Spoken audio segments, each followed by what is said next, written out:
ପିଲାମାନେ ଆରମ୍ଭ କରିବା କିଶୋର ଚକ୍ର। ତମେମାନେ ତ ଜାଣିଛ ସବୁରି ମୂଳରେ ଈଶ୍ୱର। ହଁ, ତାଙ୍କ ଇଚ୍ଛା ବିନା କିଛି ସମ୍ଭବ ନୁହେଁ। ତାଙ୍କୁ ସ୍ମରଣ କରି କାମ କଲେ ସବୁ କାମରେ ସଫଳତା ମିଳିଥାଏ। ମନରେ ଈଶ୍ୱର ଭକ୍ତି ଥିଲେ ଆମର କୌଣସି କଥାକୁ ଚିନ୍ତା ନଥାଏ କି ଡର ମଧ୍ୟ ନଥାଏ। ଆସ ତାହେଲେ ଶୁଣିବା ଭାଇ ଓମଜିତ ସୁବୁଦ୍ଧିଙ୍କ କଣ୍ଠରୁ ଭକ୍ତି ସଙ୍ଗୀତଟିଏ। ରଚନା କ୍ଷୀରୋଦ ଚନ୍ଦ୍ର ପୋଥାଳ।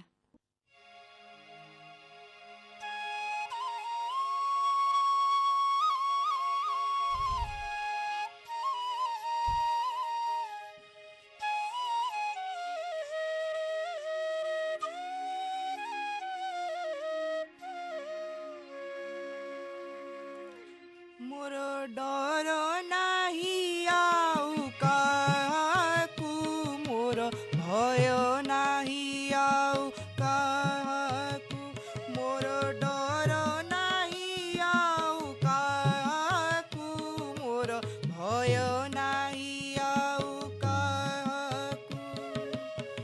सबु भय मोर होइअछि दूर, सबु भय मोर होइअछि दूर, आश्री करी चौबाकू, मोर डर नाही आउ काहाकू, मोर भय नाही आउ काहाकू।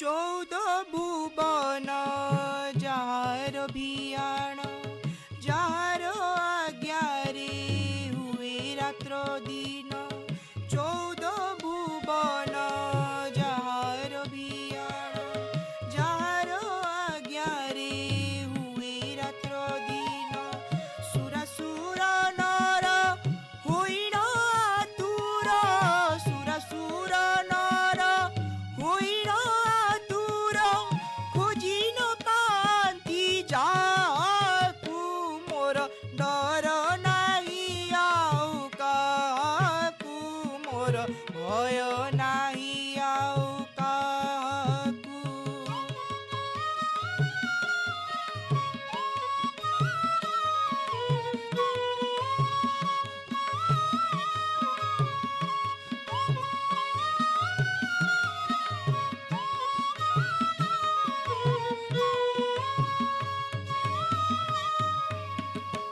जगतर पिता मंगल करता, भगतीर गति से मुक्ति दाता, जगतर पिता मंगल करता, अगतीर गति से मुक्ति दाता, ताहारी चरण एकामो शरण, ताहारी चरण एकामो शरण, गुहारी जोड़ाए ताहाकू, मोर डर नाही आउ काहाकू, मोर भय नाही आउ काहाकू, मोर डर नाही आउ काहाकू, मोर भय नाही आउ काहाकू, मोर डर नाही आउ काहाकू, मोर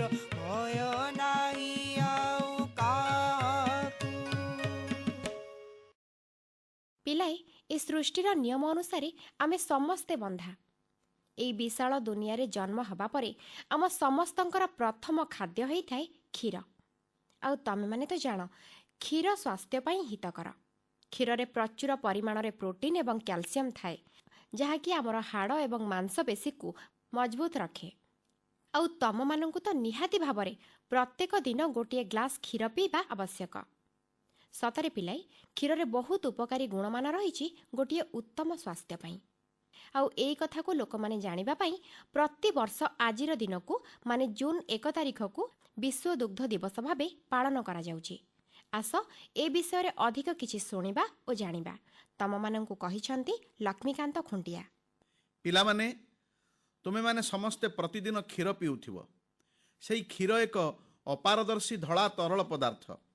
ନବଜାତ ଶିଶୁଟିଏ ଯେଉଁ ପର୍ଯ୍ୟନ୍ତ ଅନ୍ୟ ଖାଦ୍ୟ ପଦାର୍ଥ ଖାଇନଥାଏ ସେ ପର୍ଯ୍ୟନ୍ତ ସେ ଏହି କ୍ଷୀର ଉପରେ ହିଁ ନିର୍ଭର କରିଥାଏ। ତୁମେ ଜାଣିଛ ନା ପିଲେ, ସାଧାରଣତଃ କ୍ଷୀରରେ ଶତକଡ଼ା 85% ଜଳ ଥାଏ ଓ ଅନ୍ୟ ଅବଶିଷ୍ଟ ଭାଗ ଖଣିଜ ପଦାର୍ଥ ଏବଂ ଚର୍ବି ରହିଥାଏ। ଗାଈ ମଇଁଷି ଭିନ୍ନ ହାଟ ବଜାରରେ ବିଭିନ୍ନ କମ୍ପାନୀ ଦ୍ୱାରା ପ୍ରସ୍ତୁତ ପ୍ୟାକେଟ୍ କ୍ଷୀର ମଧ୍ୟ ଉପଲବ୍ଧ ହୋଇଥାଏ। କ୍ଷୀରରେ ପ୍ରୋଟିନ୍, କ୍ୟାଲସିୟମ୍, ରାଇବୋଫ୍ଲେଭିନ୍, ଭିଟାମିନ୍ B2 ଥାଏ। ଏହା ସହିତ ଏଥିରେ vitamin A, D, K O E ସହିତ ଫସ୍ଫରସ୍, ମ୍ୟାଗ୍ନେସିୟମ୍, ଆୟୋଡିନ୍, କେତେକ ଖଣିଜ ପଦାର୍ଥ ତଥା ଚର୍ବି ମଧ୍ୟ ଥାଏ। ଏହାକୁ ବାଦ୍ ଦେଲେ ଏଥିରେ କେତେକ ଏନ୍ଜାଇମ୍ ଓ କିଛି ଜୀବିତ ରକ୍ତ ଜୀବକୋଷ ମଧ୍ୟ ରହିଥାଏ। ପୌଷ୍ଟିକତା ଦୃଷ୍ଟିରୁ କ୍ଷୀର ଏକମାତ୍ର ସମ୍ପୂର୍ଣ୍ଣ ଆହାର ଅଟେ, ଯାହା ଆମକୁ ପ୍ରକୃତି ଦେଇଥାଏ। ଆମର ଶରୀରକୁ ପ୍ରାୟ 30ରୁ ଅଧିକ ତତ୍ତ୍ୱର ଆବଶ୍ୟକତା ପଡ଼ିଥାଏ। କ୍ଷୀରରୁ ପ୍ରାୟ ସମସ୍ତ ପୋଷକ ତତ୍ତ୍ୱ ମିଳିଥାଏ। ସେଇଥିପାଇଁ ତ ପିଲାମାନଙ୍କ ପାଇଁ କ୍ଷୀର ଏକ ମୂଲ୍ୟବାନ ଖାଦ୍ୟ ହୋଇଥାଏ। ଗାଈ କ୍ଷୀରରେ ଶତକଡ଼ା 87.2% ପାଣି ଥାଏ। କ୍ଷୀର ସମ୍ପୂର୍ଣ୍ଣ ଆହାର ହେବା ସହିତ ଅତିଶୀଘ୍ର ଖରାପ ହୋଇଯାଉଥିବା ଏକ ପେୟ ପଦାର୍ଥ ଅଟେ। ଏଥିପାଇଁ କ୍ଷୀରର ସ୍ୱରୂପକୁ ବଦଳାଇ ଆମେ ଏହାକୁ ବହୁଦିନ ଯାଏଁ ରଖିପାରିଥାଉ। କ୍ଷୀରରୁ ଦହି, ଲହୁଣୀ, ଘିଅ, ଖୁଆ, ଲସି, ରାବିଡ଼ି, ଛେନା ଆଦି ତିଆରି କରାଯାଇଥାଏ। ଏହାକୁ ଡାଏରୀ ଫାର୍ମରେ ପ୍ରସ୍ତୁତ କରାଯାଇ ବିଭିନ୍ନ କମ୍ପାନୀ ଦ୍ୱାରା ଗୁଣ୍ଡ ଦୁଗ୍ଧ ପ୍ରସ୍ତୁତ କରାଯାଏ। ହଁ ରେ ପିଲାମାନେ, ସାଧାରଣତଃ ଗାଈ କ୍ଷୀରରେ ପ୍ରତି ଗ୍ରାମରେ 3.14 ମିଲିଗ୍ରାମ କୋଲେଷ୍ଟ୍ରଲ୍ ରହିଥାଏ। ଆୟୁର୍ବେଦ ଅନୁସାରେ ଗାଈର ତାଜା କ୍ଷୀରକୁ ଉତ୍ତମ ବୋଲି ସ୍ୱୀକାର କରାଯାଏ। ଗାଈର କ୍ଷୀର ପତଳା ହୋଇଥାଏ, ତେଣୁ ଏହା ଆମ ଶରୀରରେ ସହଜରେ ହଜମ ହୋଇଯାଏ। ଯେଉଁମାନେ ଅଧିକ ଖାଇଥାନ୍ତି ସେମାନଙ୍କ ନିମିତ୍ତ ଗାଈର କ୍ଷୀର ଖୁବ୍ ଉପକାରୀ ହୋଇଥାଏ। 100 ମିଲିଲିଟର ମଇଁଷି କ୍ଷୀରରେ 237 କ୍ୟାଲୋରି ଥାଏ, ଯାହା ଆମକୁ ଶକ୍ତି ପ୍ରଦାନ କରିଥାଏ। ଏଥିରେ ଶତକଡ଼ା 17.3% କ୍ୟାଲସିୟମ୍ ଥାଏ, ଯାହାକି ଆମର ହାଡ଼କୁ ଶକ୍ତ କରିଥାଏ। ମଇଁଷି କ୍ଷୀରରେ ଶତକଡ଼ା 7.8% ପ୍ରୋଟିନ୍ ଥାଏ, ଯାହା ମାଂସଠାରୁ ମଧ୍ୟ ଅଧିକ ଗୁଣକାରୀ ହୋଇଥାଏ। ଏଥିରେ ଭିଟାମିନ୍ ଏର ପରିମାଣ ଶତକଡ଼ା 4.3% ଥାଏ, ଯାହା ଆମର ଚର୍ମ ନିମିତ୍ତ ଖୁବ୍ ମହତ୍ତ୍ୱପୂର୍ଣ୍ଣ। ଏହା ବ୍ୟତୀତ ମଇଁଷି କ୍ଷୀରରେ ଫସ୍ଫରସ୍, ଜିଙ୍କ୍, ମ୍ୟାଗ୍ନେସିୟମ୍, ପୋଟାସିୟମ୍ ରହିଥାଏ, ଯାହା ଆମର ଶାରୀରିକ ସ୍ୱାସ୍ଥ୍ୟ ନିମିତ୍ତ ଖୁବ୍ ଗୁରୁତ୍ୱପୂର୍ଣ୍ଣ। ଏହି ମଇଁଷି କ୍ଷୀର ଉତ୍ପାଦନରେ ଆମ ଭାରତର ସ୍ଥାନ ସାରା ପୃଥିବୀରେ ଶୀର୍ଷ ସ୍ଥାନରେ ରହିଛି। ଇଣ୍ଟରନ୍ୟାସନାଲ ଡାଏରୀ ଜର୍ନାଲର ରିପୋର୍ଟ ଅନୁସାରେ ଗବେଷଣାରୁ ପ୍ରମାଣିତ ହୋଇଛି ଯେ ଯେଉଁ ମଣିଷ ପ୍ରତିଦିନ ଅତି କମ୍ରେ 1 ଗ୍ଲାସ୍ କ୍ଷୀର ପିଇଥାଏ ସେ ମାନସିକ ଓ ବୌଦ୍ଧିକ ସ୍ତରରେ ସୁସ୍ଥ ରହେ। ତେଣୁ ପ୍ରତିଦିନ ଆମେ ସମସ୍ତେ ଅଳ୍ପ କ୍ଷୀର ପିଇବା ଉଚିତ। ଏହା କଲେ ଆମର ଦାନ୍ତ ଓ ହାଡ଼ ମଜବୁତ ହେବ, ଶରୀର ଦିନସାରା ଶକ୍ତିଶାଳୀ ହୋଇ ରହିବ। ଏହା ଆମର ଖାଦ୍ୟକୁ ହଜମ କରିବା ନିମିତ୍ତ ଖୁବ୍ ଉପକାରୀ ହୋଇଥାଏ। ତୁମ ପରି ପିଲାମାନେ ଯେଉଁମାନେ ପାଠ ପଢ଼ୁଛ ସେମାନେ ନିହାତି କ୍ଷୀର ପିଇବା ଉଚିତ। କ୍ଷୀର ପିଇଲେ ଆମର ମାନସିକ ଶକ୍ତି ଦୂର ହୋଇଥାଏ। ଶୋଇବା ପୂର୍ବରୁ ଅଳ୍ପ ଉଷୁମ କ୍ଷୀର ପିଇଲେ ଆମକୁ ଭଲ ନିଦ ମଧ୍ୟ ହୋଇଥାଏ। ହଁ ରେ ପିଲାମାନେ, ବିଶ୍ୱ ସ୍ତରରେ ଦୁଗ୍ଧର ଏହି ଉପକାରିତା ଗୁଣକୁ ଉପଲବ୍ଧ କରି ଜାତିସଂଘର ଖାଦ୍ୟ ଓ କୃଷି ସଂଗଠନ ଦ୍ୱାରା 2001 ମସିହାରେ ପ୍ରତିବର୍ଷ ଜୁନ୍ ମାସର 1 ତାରିଖକୁ ବିଶ୍ୱ ଦୁଗ୍ଧ ଦିବସ ଭାବରେ ପାଳନ କରିବାକୁ ନିଷ୍ପତ୍ତି ହେଲା। ସେହିଦିନଠାରୁ ପ୍ରତିବର୍ଷ ଜୁନ୍ 1 ତାରିଖରେ ଏହି ଦିବସଟିକୁ ପାଳନ କରାଯାଉଅଛି। ଦୁଗ୍ଧ ଓ ଡାଏରୀର ଉପାଦେୟତା, ଏହାର ଶରୀର ପାଇଁ ଉପକାରିତା ଆଦିକୁ ପ୍ରାଧାନ୍ୟ ଦେବା ପାଇଁ ଏହି ଦିବସ ପାଳନ କରାଯାଉଛି। ଡାଏରୀ ଫାର୍ମ ଗୁଡ଼ିକ ସମଗ୍ର ବିଶ୍ୱର ଅଗଣିତ ଲୋକଙ୍କୁ କେମିତି ଜୀବନ ସୁରକ୍ଷାରେ ସହାୟତା କରିପାରିବେ ସେହି ଲକ୍ଷ୍ୟରେ ଏହି ଦିବସଟିକୁ ପ୍ରତିବର୍ଷ ପାଳନ କରାଯାଉଅଛି। ଗୋଟିଏ ସୁଷମ ଖାଦ୍ୟ ଭାବରେ ଦୁଗ୍ଧ କିପରି ସହଜରେ ପ୍ରତ୍ୟେକ ଲୋକଙ୍କ ପାଖରେ ଉପଲବ୍ଧ ହେବ ସେଥିପାଇଁ ଡାଏରୀ ଫାର୍ମ ଗୁଡ଼ିକ ଉଦ୍ୟମ ଜାରି ରଖିଛନ୍ତି। ହଁ ରେ ପିଲାମାନେ, ଆଜି ହେଉଛି ଜୁନ୍ ମାସର 1 ତାରିଖ। ସାରା ବିଶ୍ୱରେ ବିଶ୍ୱ ଦୁଗ୍ଧ ଦିବସ ପାଳନ କରାଯାଉଛି। ସମସ୍ତଙ୍କୁ ଦୁଗ୍ଧର ଉପକାରିତା ବିଷୟରେ ଜଣାଇ ଦିଆଯାଉଛି। ତୁମେମାନେ ତ କ୍ଷୀରର ଉପକାରିତା ବିଷୟରେ ଜାଣିଲ, ତେଣୁ ନିୟମିତ ଅଭ୍ୟାସ କରି କ୍ଷୀରପାନ କରିବ। ଶୁଣିଲ ତ ପିଲାଏ କ୍ଷୀରର କେତେ ସବୁ ଉପକାରୀ ଗୁଣ ବିଷୟରେ। ହେଲେ ଖାଲି ଶୁଣିଲେ ହବନି, ପ୍ରତ୍ୟେକ ଦିନ କ୍ଷୀର ନିହାତି ପିଇବ। ଆଚ୍ଛା ପିଲେ, ଏବେ ତ ଖରା ଦିନ। ଏଇ ଖରା ଛୁଟିରେ ତମେ ସବୁ କିଏ କିଏ ତମ ଗାଁକୁ ହଉ, ମାମୁଁ ଘରକୁ ହଉ, ନହେଲେ କୋଉ ବନ୍ଧୁବାନ୍ଧବଙ୍କ ଘରକୁ ବୁଲି ଯାଇଥିବ। ଏଇ ଖରା ଦିନରେ ସମସ୍ତଙ୍କର ପ୍ରିୟ ଫଳ ଥାଏ ଆମ୍ବ। ଆଉ ଗାଁର ଆମ୍ବ ତୋଟାମାଳେ ବୁଲିବାର ମଜା ବି ନିଆରା। ହେଲେ ଏଇ କଥା ଖାଲି କ'ଣ ମୁଁ କହୁଛି? ଏଇ ଦେଖୁନ, ଭାଇ ଓମଜିତ୍ ସୁବୁଦ୍ଧି ଗୀତରେ ଗାଇଲେଣି। ଏଇ ପଲ୍ଲୀ ଗୀତଟିକୁ ତମମାନଙ୍କ ପାଇଁ ରଚନା କରିଛନ୍ତି କ୍ଷୀରୋଦ ଚନ୍ଦ୍ର ପୋଥାଳ।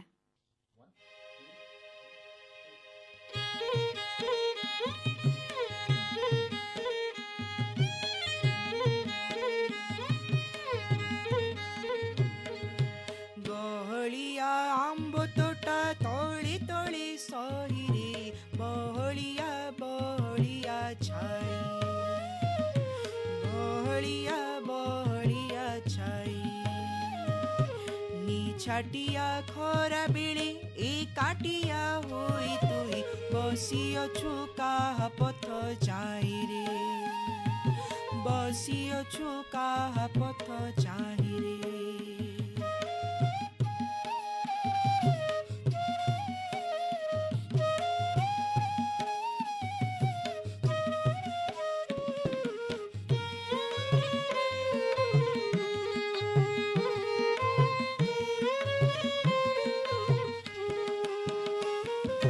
বসিছু হই মৌন কেশবাস তো মলিন, বসিছু হই মৌন কেশবাস তো মলিন।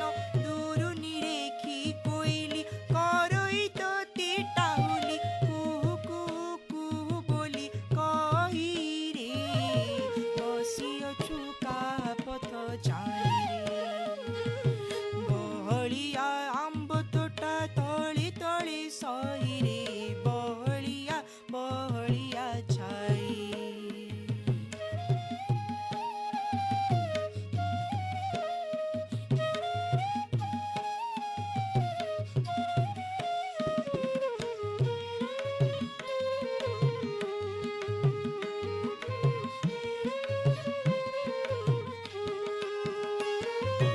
कहलो कह किशोरी बसिछु मनटी मारी, कहलो कह किशोरी बसिछु मनटी मारी। मन যমুনা কূলে কি কলাণী কে চিত্ত চোরি, মিলনর বইসি বজাই রে।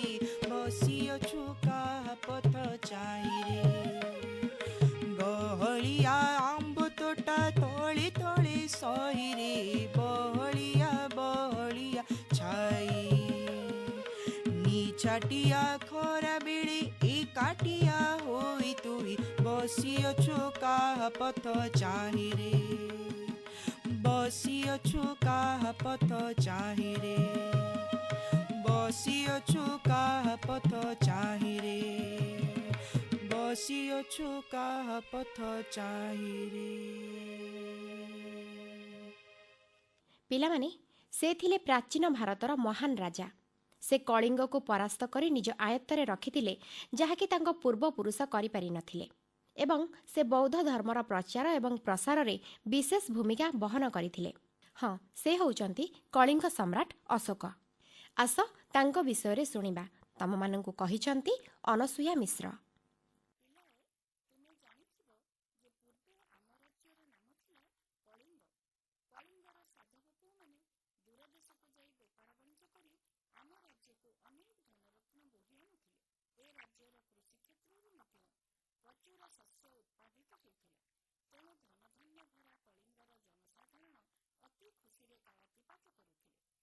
ମଗଧ ଥିଲା କଳିଙ୍ଗର ଏକ ପଡ଼ୋଶୀ ରାଜ୍ୟ। ସେଠାରେ ବିନ୍ଦୁସାର ନାମରେ ଜଣେ ରାଜା ଥିଲେ। ବିନ୍ଦୁସାର ଏବଂ ତାଙ୍କ ପିତା ଚନ୍ଦ୍ରଗୁପ୍ତ ଅତ୍ୟନ୍ତ ଶକ୍ତିଶାଳୀ ଥିଲେ। ତେଣୁ ନିଜ ଶକ୍ତି ବଳରେ ଭାରତର ବିଭିନ୍ନ ଅଞ୍ଚଳକୁ ଆକ୍ରମଣ କରି ପ୍ରାୟ ଅଧିକାଂଶ ଅଞ୍ଚଳକୁ ମଗଧ ସାମ୍ରାଜ୍ୟର ଅନ୍ତର୍ଭୁକ୍ତ କରି ବିଶାଳ ମଗଧ ସାମ୍ରାଜ୍ୟ ଗଠନ କରିଥିଲେ। କିନ୍ତୁ କଳିଙ୍ଗ ଥିଲା ଏକ ପଡ଼ୋଶୀ ସ୍ୱାଧୀନ ରାଜ୍ୟ। ଅଶୋକ ଥିଲେ ବିନ୍ଦୁସାରଙ୍କର ପୁତ୍ର। ସେ ମଧ୍ୟ ଅତ୍ୟନ୍ତ ଯୁଦ୍ଧଖୋର ଥିଲେ। ଯୁଦ୍ଧ ଏବଂ ରକ୍ତପାତ ଦ୍ୱାରା ରାଜ୍ୟ ଅଧିକାର ତାଙ୍କର ଲକ୍ଷ୍ୟ ଥିଲା। ମଗଧ ସିଂହାସନରେ ଶାସକ ରୂପେ ଅଭିଷିକ୍ତ ହେବା ପରେ ତାଙ୍କର ଲୋଲୁପ ଦୃଷ୍ଟି ପଡ଼ିଲା ପଡ଼ୋଶୀ ସ୍ୱାଧୀନ କଳିଙ୍ଗ ରାଜ୍ୟ ଉପରେ। କଳିଙ୍ଗର ସ୍ୱର୍ଣ୍ଣପ୍ରସୂ ଭୂମି, ଧନ ସମ୍ପଦ ସବୁକିଛି ତାଙ୍କୁ କଳିଙ୍ଗ ପ୍ରତି ଆକୃଷ୍ଟ କରାଇଲା। ତେଣୁ କଳିଙ୍ଗ ଆକ୍ରମଣ କରି ତାକୁ ନିଜ ମଗଧ ସାମ୍ରାଜ୍ୟ ସହିତ ମିଶାଇ ଦେବାର ଅଦମ୍ୟ ପିପାସାକୁ ସେ ରୋକିପାରିଲେ ନାହିଁ। ତେଣୁ ଖ୍ରୀଷ୍ଟପୂର୍ବ 261 ଅଶୋକ କଳିଙ୍ଗ ଆକ୍ରମଣ କରିଥିଲେ। କଳିଙ୍ଗ ଆକ୍ରମଣ ଉଦ୍ଦେଶ୍ୟରେ ଅଶୋକ ନିଜର ବିଶାଳ ସେନାବାହିନୀ ସହ କଳିଙ୍ଗ ଆଡ଼କୁ ଅଗ୍ରସର ହେଲେ। କଳିଙ୍ଗ ସେନା ମଧ୍ୟ ନୀରବ ରହିଲେ ନାହିଁ। ଅଶୋକଙ୍କର ଆକ୍ରମଣର ଦୃଢ଼ ପ୍ରତିରୋଧ ନିମନ୍ତେ ସେମାନେ ମଧ୍ୟ ବିରୋଧ ପରେ ଆଗେଇ ଆସିଲେ। ଧଉଳି ନିକଟରେ ଉଭୟ ମଗଧ ସେନା ଓ କଳିଙ୍ଗ ସେନାଙ୍କ ମଧ୍ୟରେ ଭୟଙ୍କର ଯୁଦ୍ଧ ହେଲା। ଯୁଦ୍ଧକ୍ଷେତ୍ରର ଅଦୂରରେ ପ୍ରବାହିତ ହେଉଥିଲା ଦୟା ନଦୀ। ଅସୀମ ବୀରତ୍ୱର ସହିତ ଲଢ଼େଇ କରି ମଧ୍ୟ କଳିଙ୍ଗ ସେନା ବିଶାଳ ମଗଧ ସେନା ନିକଟରୁ ପରାଜୟ ବରଣ କଲା। ଅଶୋକଙ୍କ ଦ୍ୱାରା ପାହାଡ଼ ଗାତ୍ରରେ ଖୋଦିତ ଶିଳାଲିପିରୁ ଜଣାଯାଏ ଯେ ଏହି ଯୁଦ୍ଧ ଫଳରେ ଉଭୟ ପକ୍ଷର ବହୁତ କ୍ଷୟକ୍ଷତି ହୋଇଥିଲା। ଯୁଦ୍ଧକ୍ଷେତ୍ରରେ ପ୍ରାୟ 1 ଲକ୍ଷ ସୈନିକ ପ୍ରାଣବଳି ଦେଇଥିଲେ। ପ୍ରାୟ 1.5 ଲକ୍ଷ ସୈନିକ ଯୁଦ୍ଧବନ୍ଦୀ ହୋଇଥିଲେ। କେବଳ ସେତିକି ନୁହେଁ, ଏହି ଭୟଙ୍କର ଯୁଦ୍ଧର ପରବର୍ତ୍ତୀ ପ୍ରଭାବରେ ଏହାଠାରୁ ବହୁ ଅଧିକ ଲୋକ ଖାଦ୍ୟାଭାବ ତଥା ବିଭିନ୍ନ ରୋଗରେ ପଡ଼ି ମୃତ୍ୟୁବରଣ କରିଥିଲେ। ଏହିଭଳି ଭାବେ ସ୍ୱର୍ଣ୍ଣପ୍ରସୂ ଧନଧାନ୍ୟ ଭରା କଳିଙ୍ଗ ନଷ୍ଟଭ୍ରଷ୍ଟ ହୋଇଯାଇଥିଲା। ସାଧାରଣତଃ ଜଣେ କ୍ଷମତାଲୁଚୁ, ଯୁଦ୍ଧଖୋର, ପରାକ୍ରମୀ ଶାସକ ଯେତେବେଳେ କୌଣସି ଯୁଦ୍ଧରେ ଜୟଲାଭ କରନ୍ତି, ତାଙ୍କ ମନରେ ଯୁଦ୍ଧର ନିଶା ଅଧିକ ବଢ଼ିଯାଏ। ବିଜୟ ଗୌରବରେ ସେ ଆତ୍ମହରା ହୋଇପଡ଼ନ୍ତି। ଅଧିକରୁ ଅଧିକ ରାଜ୍ୟ ଜୟ କରିବାର ଅଦମ୍ୟ ଇଚ୍ଛା ତାଙ୍କ ଭିତରେ ଜାଗ୍ରତ ହୋଇଥାଏ। କିନ୍ତୁ ପିଲାଏ, ଆଶ୍ଚର୍ଯ୍ୟର କଥା ଯେ ଏହି ଭୟାବହ କଳିଙ୍ଗ ଯୁଦ୍ଧ ସମ୍ରାଟ ଅଶୋକଙ୍କ ମନରେ ବିପରୀତ ପ୍ରଭାବ ପକାଇଥିଲା। ଏହି ଯୁଦ୍ଧରେ ଘଟିଥିବା ବିପୁଳ ରକ୍ତପାତ ତାଙ୍କ ମନକୁ ଚହଲାଇ ଦେଇଥିଲା। ଯୁଦ୍ଧକ୍ଷେତ୍ରର ବିଭୀଷିକା ତାଙ୍କ ମନରେ ଯୁଦ୍ଧ ପ୍ରତି ଘୃଣା ଏବଂ ବିତୃଷ୍ଣା ଉଦ୍ରେକ କରିଥିଲା। ଗୋଟିଏ ସ୍ୱାଧୀନ ରାଜ୍ୟକୁ ଆକ୍ରମଣ କରିବା ଫଳରେ ଯେଉଁ ରକ୍ତପାତ ଏବଂ ଧ୍ୱଂସର ତାଣ୍ଡବ ସେ ସର୍ଜନ କରିଥିଲେ, ତାହାର ଫଳାଫଳର ବିପୁଳ କ୍ଷୟକ୍ଷତି ତାଙ୍କୁ ଭୀଷଣ ଆଘାତ ଦେଇଥିଲା। ଯୁଦ୍ଧରେ ନିଜର ପ୍ରିୟଜନମାନଙ୍କୁ ହରେଇ କିମ୍ବା ଯୁଦ୍ଧରେ ଆଘାତପ୍ରାପ୍ତ ହୋଇ ବଞ୍ଚି ରହିଥିବା ଜନସାଧାରଣଙ୍କର କଷ୍ଟ ସେ ସହ୍ୟ କରିପାରିନଥିଲେ। ତେଣୁ ଯୁଦ୍ଧ ପରିତ୍ୟାଗ କରିବାର ନିଷ୍ପତ୍ତି ନେଇଥିଲେ।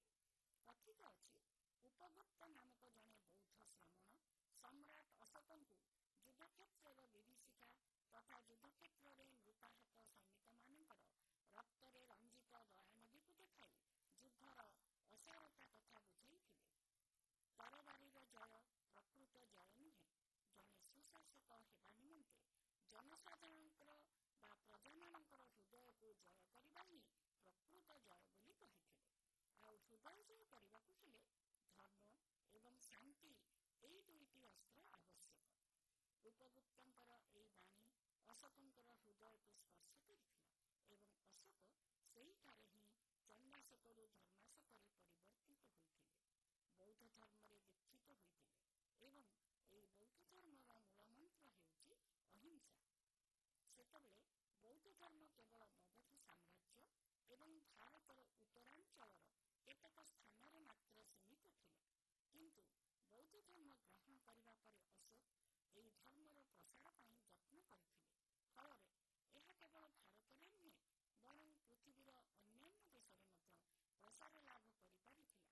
ଏପରିକି ପୁତ୍ର ମହେନ୍ଦ୍ରଙ୍କୁ ସେ ଦୂତ ରୂପେ ଶ୍ରୀଲଙ୍କାକୁ ପଠାଇ ସେଠାରେ ମଧ୍ୟ ବୌଦ୍ଧ ଧର୍ମ ପ୍ରଚାର କରାଇଥିଲେ। ପଡ଼ୋଶୀ ରାଜ୍ୟଗୁଡ଼ିକ ସହିତ ମିତ୍ରତା ସ୍ଥାପନ କରିବାକୁ ସେ ଯତ୍ନ କରୁଥିଲେ। କଳିଙ୍ଗକୁ ମଗଧ ସାମ୍ରାଜ୍ୟର ଅନ୍ତର୍ଭୁକ୍ତ କରିବା ପରେ ଅଶୋକ ଏହାର ସୁଶାସନ ପାଇଁ ମଧ୍ୟ ଅନେକ ଯତ୍ନ କରିଥିଲେ। ପ୍ରଜାମାନଙ୍କୁ ସେ ନିଜର ସନ୍ତାନ ବୋଲି ମନେ କରୁଥିଲେ। ଯାତାୟାତର ସୁବିଧା ପାଇଁ ଦେଶର ବିଭିନ୍ନ ଅଞ୍ଚଳରେ ରାସ୍ତାମାନ ନିର୍ମାଣ କରିଥିଲେ। ଛାଇ ପାଇଁ ରାସ୍ତାର ଉଭୟ ପାର୍ଶ୍ୱରେ ଗଛ ଲଗେଇଥିଲେ। ଆଶ୍ରୟ ନେବା ପାଇଁ ଘର ସବୁ ତୋଳେଇଥିଲେ। ପାଣିର ଅଭାବ ଦୂର କରିବା ପାଇଁ କୂଅ ଖୋଳେଇଥିଲେ। ମନୁଷ୍ୟ ଓ ପଶୁମାନଙ୍କର ଚିକିତ୍ସା ପାଇଁ ଡାକ୍ତରଖାନା ମଧ୍ୟ ସେ ପ୍ରତିଷ୍ଠା କରିଥିଲେ। ପରିଶେଷରେ ଖ୍ରୀଷ୍ଟପୂର୍ବ 232ରେ ଅଶୋକ ପ୍ରାଣତ୍ୟାଗ କରିଥିଲେ। କାର୍ଯ୍ୟକ୍ରମ ଶେଷରେ ଆସ ଶୁଣିବା ଦେଶବନ୍ଦନାଟିଏ। ଗାଇଛନ୍ତି ଜସ୍ମିନ୍ ରାଉତ। ଦେଶବନ୍ଦନାଟିକୁ ତମମାନଙ୍କ ପାଇଁ ରଚନା କରିଛନ୍ତି କ୍ଷୀରୋଦ ଚନ୍ଦ୍ର ପୋଥାଳ।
ହଉ ପିଲାମାନେ, ସମୟ ହେଇଗଲାଣି। ଆଜିର କିଶୋର ଚକ୍ରକୁ ଏଇଠି ରଖି ଉଠୁଛୁ। ହେଲେ ପୁଣି ଅପେକ୍ଷା କରିଥିବ ଆଗାମୀ ଶନିବାର ଅପରାହ୍ନ 5ଟା ବେଳକୁ। ଶୁଣିବାକୁ ଜମାରୁ ଭୁଲିବନି ତମମାନଙ୍କ ପାଇଁ କାର୍ଯ୍ୟକ୍ରମ କିଶୋର ଚକ୍ର।